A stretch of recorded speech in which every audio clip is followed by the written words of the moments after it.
objective, structured, clinical examination. Guys.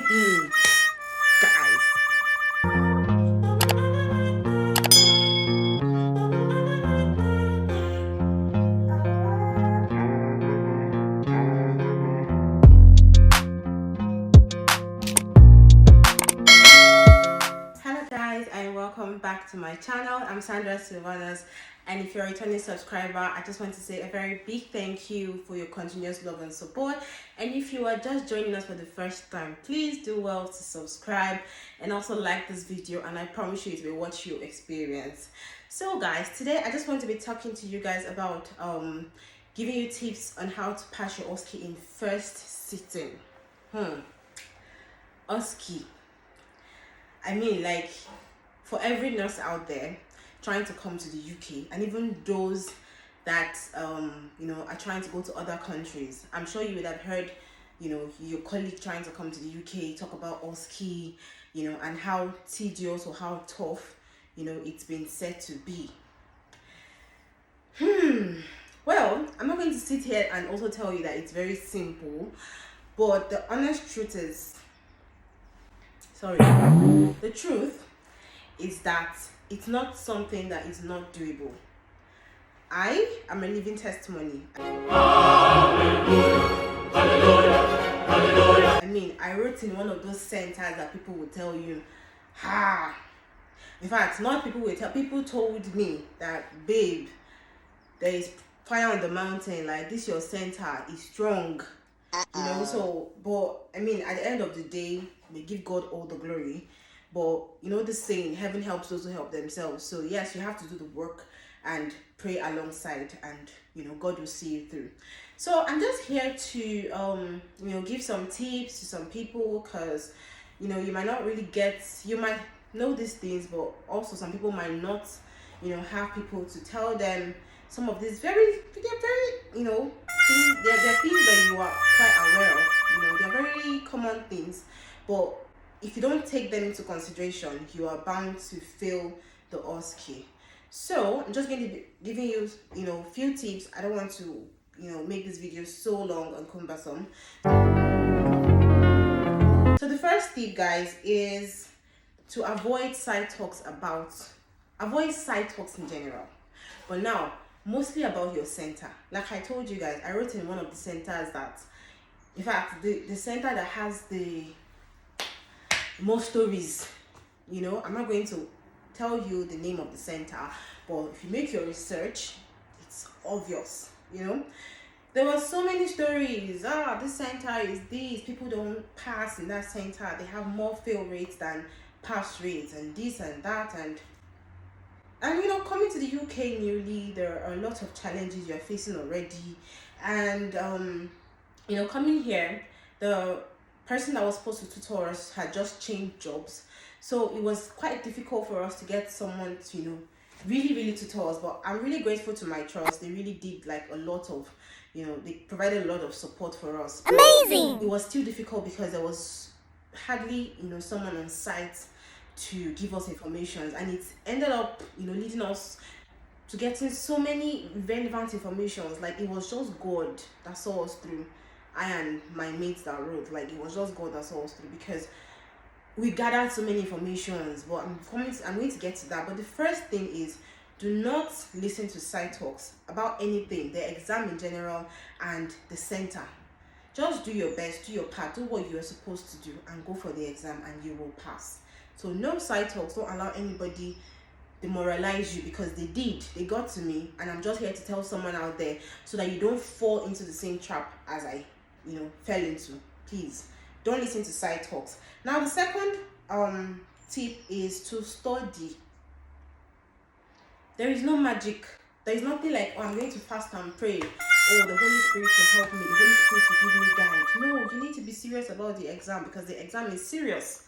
Because it's only passing the exam that will grant you your license to remain in the UK. As most of you know, after the third attempt to write your OSCE and you fail, your NMC portal and every application is closed, and then you have to start again from the beginning. So it's not a child's play.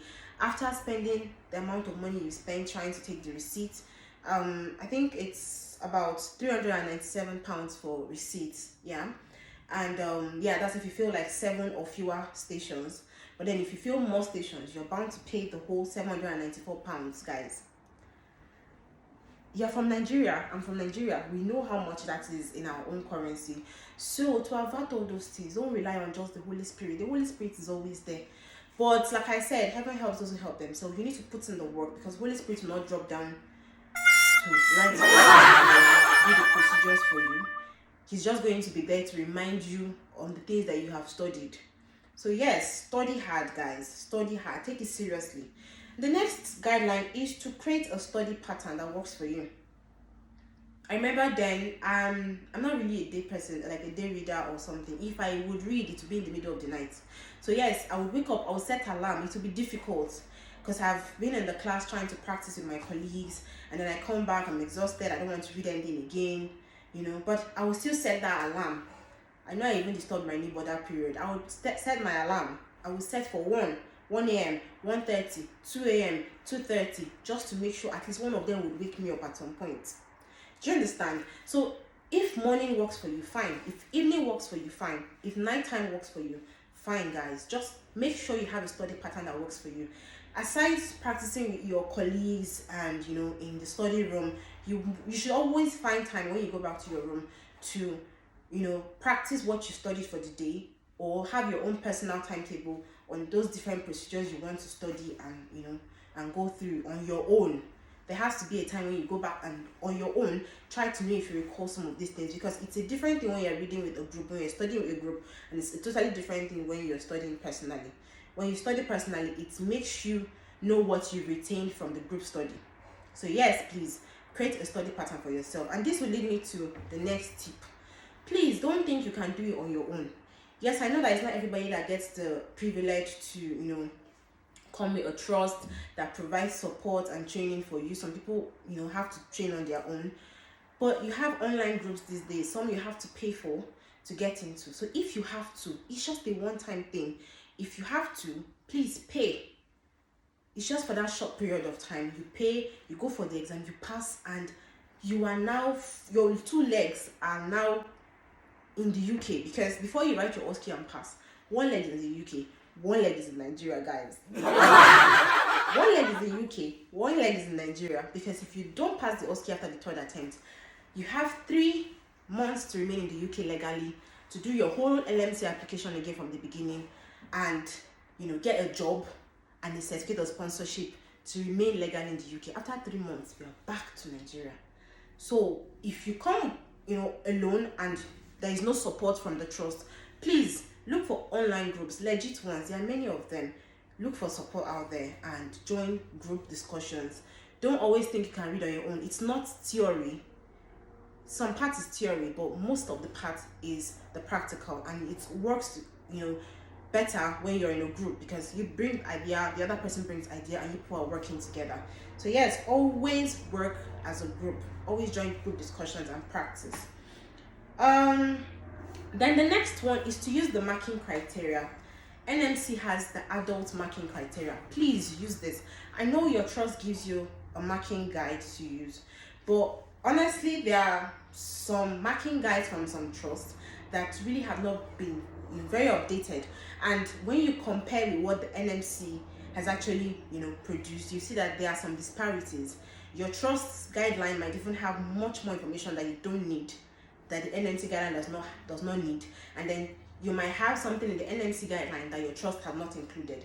But you can never go wrong with the NMC guideline, because even if you follow that guideline and somehow you go for the exam and then they mark you bad for it, you can always refer to them and say, I used your guideline, and quote them, and trust me, you will get something positive out of it. So please, alongside your trust's guideline, the marking criteria they've given you, please always use NMC's guideline. And the next one is be open to correction. Some of us are always fast to jump into arguing. We feel like we know it all, but nobody knows it all. That's why I said study in a group, because people share ideas. Something you think might be right might be wrong, because in fact, a day before my exam, I was still receiving corrections. I had to format my head of a lot of things that I thought I knew was right. You know, so be open to corrections. You don't know who can teach you. You don't know who can give you that good information. So don't always assume that you know it all, guys. You know, and be honest about your problems. If you're having problems, don't go to your room and cry and do nothing about it. If you're having problems, you're allowed to go to your room and cry, but please speak to someone that you feel would be able to give you help. It could be your tutor from the trust, it could be your fellow colleague, your friend that you feel like is getting the whole Osce thing.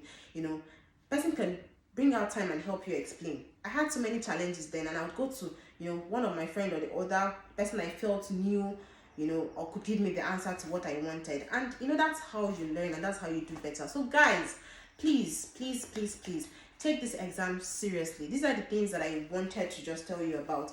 I'll make another video of, you know, tips for the exam day, and you know, tips also for, you know, people that have failed the Osce.